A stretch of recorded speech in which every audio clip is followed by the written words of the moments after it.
If you're thinking about building a gaming PC or upgrading your computer, you've probably heard two names thrown around, Intel and AMD. These are the two biggest companies that make the brain of your computer, what we call the processor or the CPU. But here's what's crazy. Just 5 years ago, Intel was the undisputed king of gaming. Today, AMD is absolutely destroying them, and there's a wild story behind how we got here. From Intel's massive processor failures to AMD's incredible comeback, I'm going to tell you the complete story of the CPU wars and show you exactly which processor you should choose for your next gaming PC, even if you've never built one before. Alright, so before we dive into the drama, let's quickly talk about who these companies are. Intel has been around since 1968, and for most of its existence, it was the name in computer processors. They powered everything from your grandma's office computer to the most hardcore gaming rigs. They were so dominant that there was literally a phrase, Intel inside. You probably remember those commercials if you're old like me. But AMD, or Advanced Micro Devices, started in 1969, just 1 year after Intel. But for most of their history, they were like the little brother trying to keep up. They made decent processors, but were usually cheaper than Intel's and rarely better. If Intel was the luxury brand, AMD was the budget option.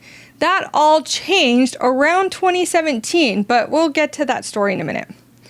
Think of it like this. Intel was Mercedes and AMD was Honda. Both made cars that got you where you needed to go, but one was clearly seen as the premium choice. That comparison is about to get flipped completely upside down. For gamers especially, Intel was king for over a decade. Their Core i5 and Core i7 processors, those numbers you've probably seen when shopping for computers, those dominated gaming benchmarks year after year. If you wanted the best gaming performance, you bought Intel, period. Intel's processors were built on something called architecture. Think of it like the blueprint for how the processor works. Their designs were so good that even when AMD tried to compete, Intel would just release a slightly faster version and stay ahead. It was like a race where Intel always had the better car. But here's where things get interesting. Intel got comfortable, and I mean really comfortable. They were winning so easily that they stopped innovating as much. Instead of making huge improvements each year, they'd make tiny upgrades but continue charging premium prices. This is classic monopoly behavior. When you don't have real competition, you don't have to try as hard. But that's about to change. Because meanwhile, AMD was quietly working on something that would change everything. But first, let's talk about how Intel's dominance came crashing down. Because it's a spectacular failure. Around 2022 and 2023, Intel started having some serious problems, and I mean serious problems. They released their 13th generation processors called Raptor Lake and their 14th generation processors, and these things started literally dying on people. Here's what was happening. Intel pushed their processors too hard to try and compete with AMD. They cranked up the voltage that's essentially like pressing the gas pedal too hard in your car. Anyway, their processors started degrading over time. We're talking about expensive $400 to $600 processors that would work fine for a few months, then start crashing, getting errors, and eventually just stop working entirely. The problem was so bad that Intel had to issue multiple BIOS updates, which is, the firmware for your motherboard, in an attempt to fix it. But here's the kicker. They admitted that any damage already done to the processors was permanent. Imagine buying a brand new car and 6 months later, the manufacturer says, yeah, we know the We know the engine is damaged and it's our fault, but there's nothing we can do about it now. Gamers and content creators started reporting that their Intel processors would crash during games, corrupt files, and cause blue screens of death. Some people lost months of work because their processors were literally degrading while they were using them. It was a nightmare. This wasn't just a few isolated cases either. This affected thousands of processors across multiple product lines. Intel's reputation took a massive hit. People started calling it degradate online. And the worst part, while Intel was dealing with this crisis, AMD was releasing some of the best processors they'd ever made. All right, so let's rewind back for a moment to 2017 because that's when AMD dropped a bomb on the entire industry. They released something called Ryzen processors built on a completely new architecture they called Zen. And these weren't just decent budget options anymore, these were legitimate Intel competitors. But AMD's real genius move came in 2022 with something called 3D V-Cache technology. Now I know that sounds super technical, but stick with me because this is actually really cool and fairly easy to understand. So remember how I said your processor is like the brain of your computer? Well, cache is like your brain's, I guess, short-term memory. Don't confuse that with RAM though. When your computer needs information quickly, it checks this super fast storage instead of going to your slower main memory, which would be RAM. I know it's kind of weak, but bear with me. What AMD figured out was how to stack this cache memory in 3D, literally stacking layers on top of each other like a skyscraper instead of spreading it out like a single-story building. This gave them 3 times more cache space in the same amount of physical space. More cache means your processor can access information faster, which means better performance in games. Their first 3D V-Cache processor was the Ryzen 7 5800X3D in 2022, and it shocked everyone. This thing was beating Intel's flagship processors in gaming, sometimes by huge margins. Suddenly, AMD wasn't just competitive, they were winning. But they didn't stop there. They kept improving the technology. The problem with the first generation was that all that extra cache generated heat, and heat is the enemy of performance. So AMD literally flipped their design upside down in their newest processors, like the Ryzen 7. Long name I'm not going to say. They put the cache underneath the main processor cores instead of on top, which is brilliant because now the cores which generate the most heat have direct access to the cooling system. It's like moving your car's radiator from the trunk right next to the engine. The result, these processors run cooler and can boost to higher speeds for longer periods. And it's the best of both worlds, more cache and better cooling. All right, so enough background. Let's talk about what this means for your gaming experience right now in 2025. AMD's latest gaming champion is the Ryzen 7 9800X 3D, and it's not just winning, it's absolutely demolishing Intel's best efforts. Here are the real numbers from actual games you probably play. In Cyberpunk 2077 at 1080p resolution, AMD's 9800X 3D averages around 130 frames per second. Intel's best gaming processor around 100 frames per second. That's a 30% difference, which means noticeably smoother gameplay. In Microsoft Flight Simulator, which is notorious for being hard on processors, AMD leads by over 40%.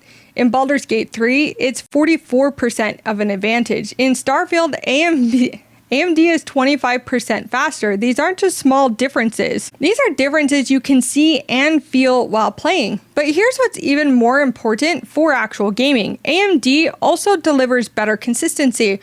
We call this 1% low frame rates, basically how smooth your game stays during the most demanding moments. You know that annoying stutter or a lag spike right when you're in an intense boss fight?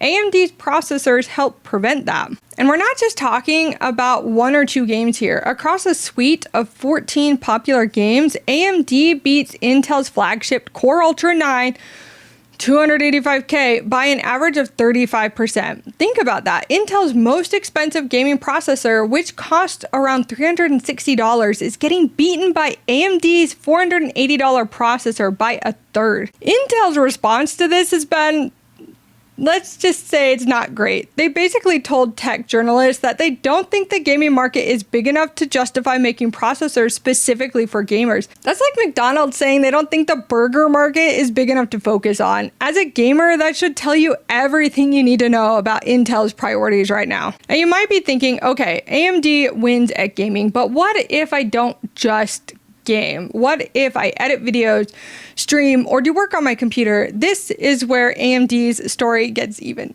better. Older AMD gaming processors had a problem. They were amazing at games, but not great at productivity tasks like video editing or rendering.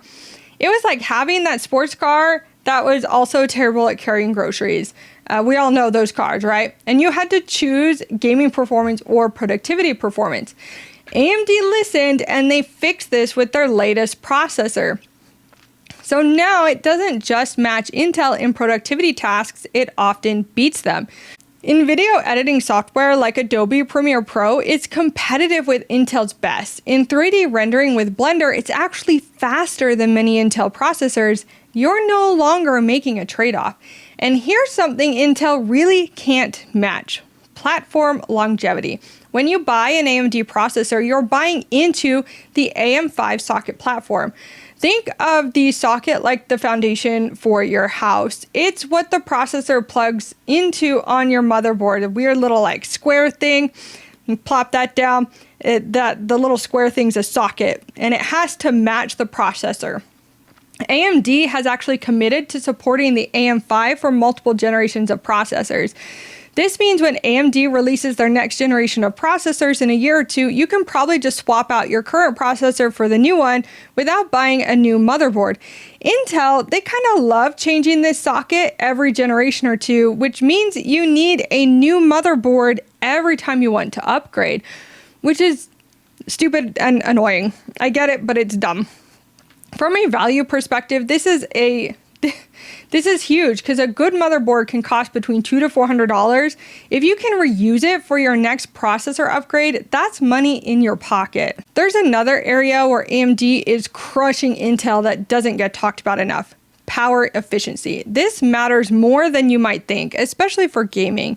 Intel's current processors are power hungry. Their flagship gaming processor can use 250 watts under full load.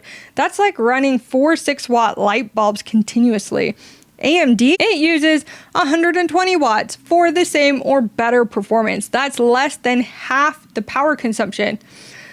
Why does this matter? 3 reasons. First, lower power consumption means lower electricity bills. If you game for several hours a day, this does add up over time. Second, less power consumption means less heat generation, which means your computer runs quieter because the fans don't have to work as hard and your computer will overheat less. But the third reason is the most important for gaming. Lower power consumption means more stable performance. When processors get hot, they automatically slow themselves down to prevent damage. We call this thermal throttling. It's like your car's engine automatically limiting its power when it overheats. AMD's processors run cooler, which means they can maintain their peak performance for longer periods.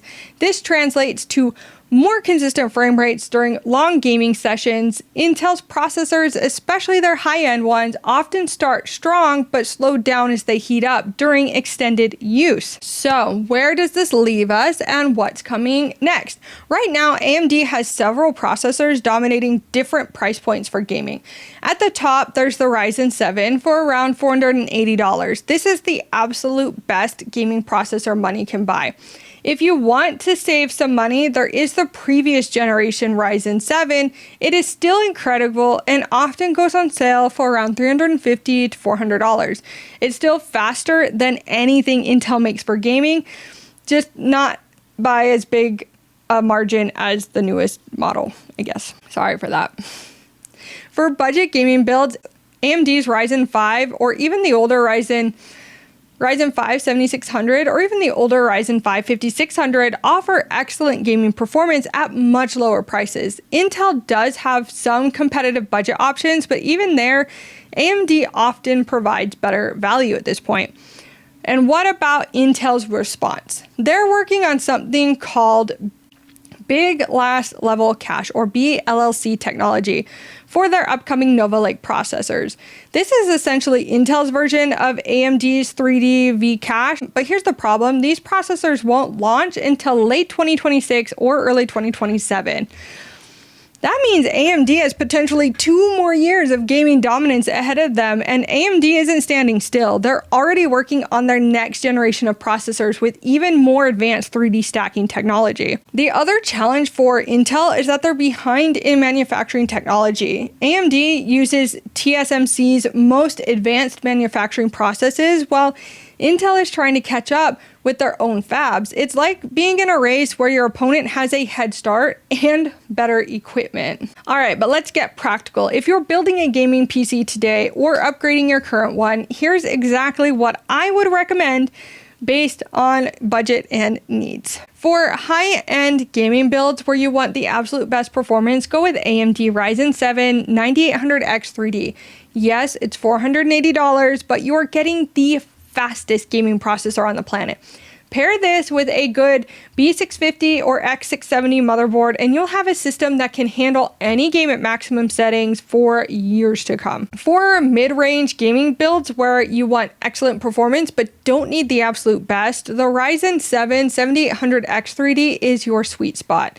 It's often $100 cheaper than the newest model, but still beats Intel's best gaming processors. This is probably the best value for most gamers.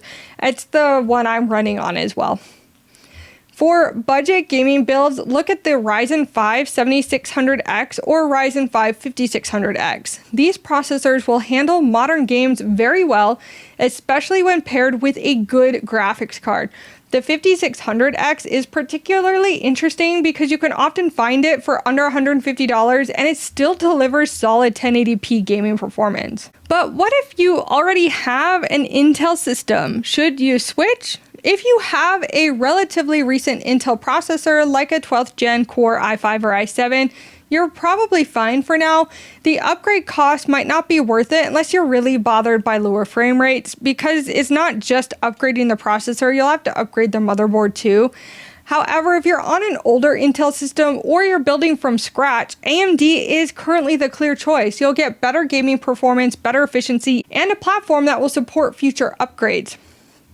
One more thing about building with AMD, don't forget you'll want to get DDR5 memory for their newest processors. DDR5 is more expensive than DDR4, but it is also faster, and it's what these processors are designed for. Budget around $100 to $150 for 32 gigs of good DDR4 memory. You can usually find some good sales for memory. But if you're not running the newest, like me, you can still have DDR4. DDR4 is still perfectly fine. All right, so let's zoom out and talk about what this AMD dominance means for the gaming industry as a whole. Competition is always good for consumers, and right now AMD is forcing innovation across the entire processor market. We're seeing game developers optimize more for AMD's architecture, especially the large cache sizes. This means future games will likely run even better on AMD processors as developers learn to take advantage of that extra cache memory. AMD's efficiency advantages are also becoming more important as energy costs rise and as people become more conscious about power consumption. A processor that delivers better performance while using less electricity is good for your wallet and good for the environment. For content creators who game, AMD's improved productivity performance means you no longer have to choose between a gaming processor and a content creation processor. You can have both in one package. that's a good thing. The platform longevity aspect is also huge. Buying into AMD's AM5 platform now means you'll likely be able to upgrade to their next 2 or 3 generations of processors without changing motherboards. That's potentially 4 to 5 years of upgrade path, which makes the initial investment more worthwhile. When I build my custom PCs, I always try to prioritize upgrades because it's so expensive to buy all the parts again. So I like to try and be future proofing or forward thinking, I guess. Like, I want my motherboard to accept all the RAM, even if I can't buy all the RAM right now, you know. I want my PSU to support the best GPU, even if I can't afford it right now. Stuff like that. AMD, I think, is perfect in that spot of what I like to prioritize, and I'd recommend you doing that too. It helps for budget builds to become less budget, you know, and more high value or beast mode later on. You can always build into them if you plan from the beginning and with those priorities in mind. But that's all I've got for you today. I hope you enjoyed. That's all I've got for you today. That's all I've got for you today. Thank you so much for watching this video and going on this journey with me on AMD versus Intel, because honestly, as a gamer, I'm excited about this competition. I think it's pushing both companies to innovate. That means better processors and systems for all of us. But what do you think? Do you think that AMD is the clear winner here? Do you have an AMD or an Intel processor? Do you agree or disagree with me on any of these points? I'd love to hear from you in the comments below. All right, well, thank you again. I hope you have a fantastic rest of your day. Peace out. Bye.